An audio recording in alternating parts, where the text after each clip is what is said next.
Here are my takeaways after seeing the Brooklyn Nets take on the Boston Celtics on their Christmas Day game.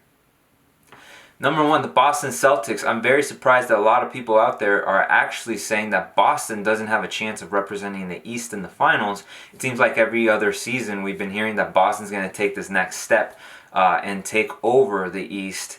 But with the emergence of Brooklyn, a team like came out of nowhere last season, Miami, Philadelphia getting a little bit better, Milwaukee adding some extra pieces, it seems that Boston is back in the shuffle and might have taken a step back as far as the standings in the East. That remains to be seen, but they have a lot of depth. They're going to get Kemba Walker back. They have Jeff Teague backing him up.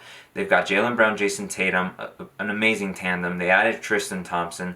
They've got great pieces all around. Boston should be great in the regular season. It's to be determined what they do in the playoffs once the playoffs start and which matchups they match up with. And taking a look at the Brooklyn Nets, a lot of the questions for me have been answered. Can Kyrie Irving and Kevin Durant play together? Answer is yes, they can. Kyrie Irving and Kevin Durant have been playing like juggernauts. Kyrie's a madman out there with his handles, making difficult layups, making jump shots. Kevin Durant, coming off an Achilles heel, which I believe it's been over 500 days he hasn't played, is looking at MVP level. He's making jump shots. He's making the game look super easy.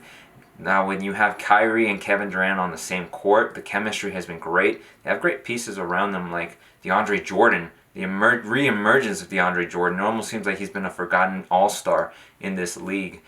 You also have a guy that everybody's been high on, LeVert. So we're going to have to see how these pieces come together. But one of my biggest questions was, can Brooklyn have good chemistry? Yes, they do. They've gotten off to an amazing start, almost blowouts in both of the games they've played in. 2-0. I think they are going to be the favorites.